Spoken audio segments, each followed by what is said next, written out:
কিছুক্ষণ আরো না হয় রহিতে কাছে, আরো কিছু কথা না হয় বলিতে মোরে।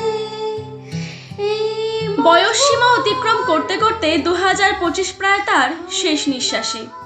বিষাদ তো একটু বটেই, তবে ফাটিয়ে চলছে বিয়ে বাড়ির মরশুম।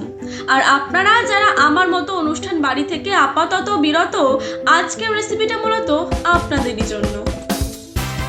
নমস্কার বন্ধুরা, আমি তৃষ্ণা। আমাদের রান্নাঘর আস্বাদনে আপনাদের সকলকে স্বাগত। আসুন তাহলে দেখে নেওয়া যাক অনুষ্ঠান বাড়ির মতো একদম ঝরঝরে এবং সুস্বাদু ফ্রাইড রাইস। ফ্রাইড রাইস বানানোর জন্য প্রথমেই আমি গ্যাস অন করে ভাত করার জন্য জল গরম বসিয়ে দিচ্ছি। জলটা গরম হতে থাক, ততক্ষণ আমি এই রেসিপিটি বানানোর জন্য আমার কি কি উপকরণ লাগছে আপনাদেরকে একবার দেখিয়ে নিই। নিয়েছি গাজর, ক্যাপসিকাম, বিনস, কড়াইশুঁটি, পেঁয়াজ পাতা। কিছু গোটা গরম মশলা এখানে গুছিয়ে নিয়েছি, যেমন এলাচ, লবঙ্গ, দারুচিনি, জয়িত্রী। কয়েকটা কাজু এবং কিশমিশ ভিজিয়ে রেখে দিয়েছিলাম। আর নিয়েছি একটু গ্রেট করে নেওয়া আদা। জলটা গরম হয়ে গেছে, এবার সেই গোটা গরম মশলাগুলো আমি এখানে দিয়ে দিলাম। তার মধ্যে এলাচগুলো আমি ফাটিয়ে নিয়েছি আর দিয়েছি দুটো তেজপাতা।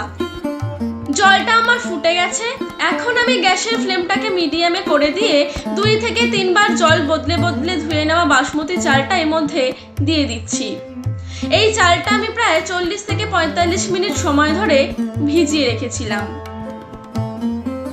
যে কোনো ব্র্যান্ডেড বা নন ব্র্যান্ডেড বাসমতি চালের ব্যবহার করতে পারেন, তবে খেয়াল রাখবেন চালটা যেন বাসমতি চালই হয়, তাতে স্বাদটা কিন্তু ভালো হবে।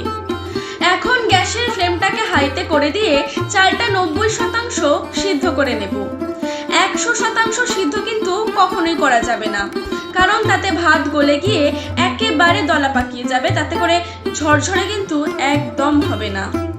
দিয়ে দিচ্ছি একটু লবণ, সামান্য একটু সাদা তেল আর 1 চামচ ভিনিগার। বাইরের প্রকৃতিও কিন্তু বছরের শেষের শীত যাপনে খুবই ব্যস্ত এখন। চাল কিন্তু আমার 90% সিদ্ধ হয়ে গেছে। এখন আমি ফ্যান ঝরিয়ে নেব। দেখুন কতটা ঝরঝরে ভাত হয়েছে।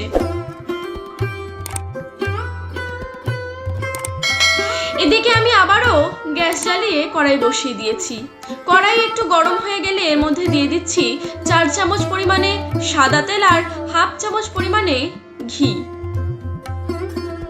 তেল আর ঘি দুই ভালো মতো গরম হয়ে গেলে এর মধ্যে দিয়ে দিচ্ছি লম্বা করে কেটে নেওয়া গাজর। গ্যাসের ফ্লেমটাকে মিডিয়ামে করে দিয়ে প্রায় 1 মিনিট সময় নিয়ে আমি গাজরগুলোকে একটু ভেজে নিচ্ছি।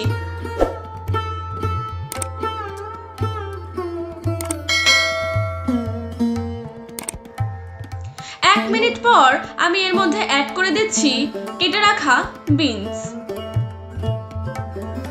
বিনসটা আমি গাজরের সাথে আরো 1 মিনিট সময় নিয়ে ভাজতে থাকবো।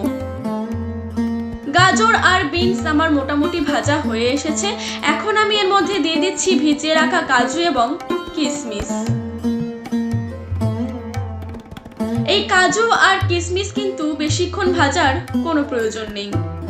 প্রায় 40 থেকে 45 সেকেন্ড সময় নিয়ে আমি কাজু আর কিশমিশটাকে সবজির সাথে ভেজে নিয়েছি। সব শেষে আমি এর মধ্যে অ্যাড করে দিচ্ছি কেটে রাখা বাকি ক্যাপসিকাম আর কড়াইশুঁটি। এবার সমস্ত কিছুকে একবার ভালো করে মিশিয়ে নেব প্রায় 1 মিনিট সময় নিয়ে। গ্যাসের ফ্লেমটা কিন্তু এখনো আমার মিডিয়ামেই আছে।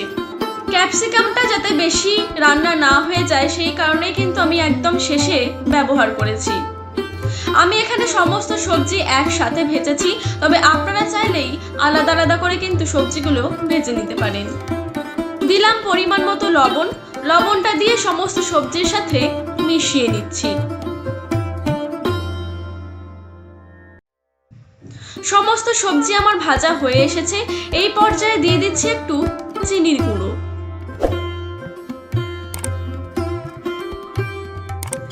এখন সবজি ভাজার ওই একই তেলের মধ্যে দিয়ে দিচ্ছি আরও 1 চামচ সাদা তেল আর 1 চামচ ঘি। তেল আর ঘি ভালো মতো গরম হয়ে এলে এর মধ্যে দিয়ে দিচ্ছি গ্রেট করে রাখা আদা। গ্যাসের ফ্লেমটাকে লোতে করে দিয়ে কয়েক সেকেন্ড সময় নিয়ে আদাটাকে একটু নাড়াচাড়া করে নিচ্ছি যাতে আদার কাঁচা গন্ধটা চলে যায়। দিয়ে দিচ্ছি সিদ্ধ করে রাখা ভাত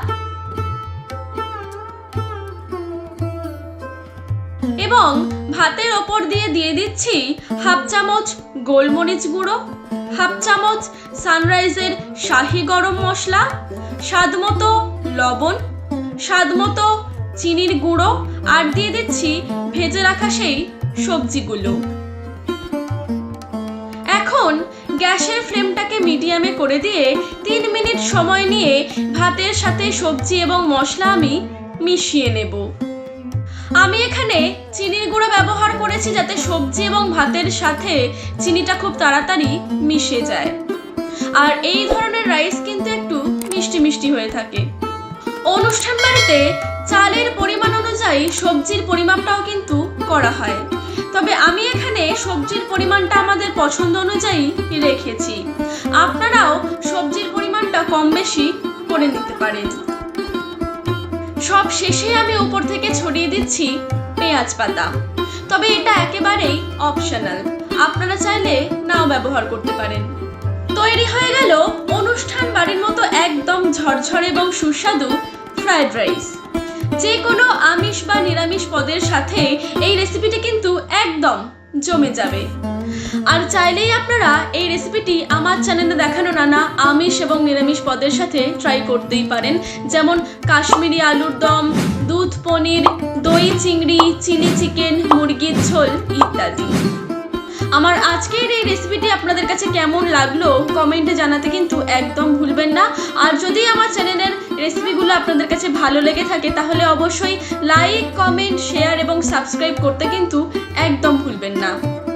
ভিডিওগুলো শেষ পর্যন্ত দেখার জন্য ধন্যবাদ। আজকের মতো এই পর্যন্ত, কথা হবে আবার নতুন বছরে। ততক্ষণ সবাই ভালো থাকবেন, সুস্থ থাকবেন, সকলের স্বাস্থ্যের খেয়াল রাখবেন আর মনে রাখবেন আস্বাদন রান্নায় নবীনতা ও প্রবীণতার উন্মোচন।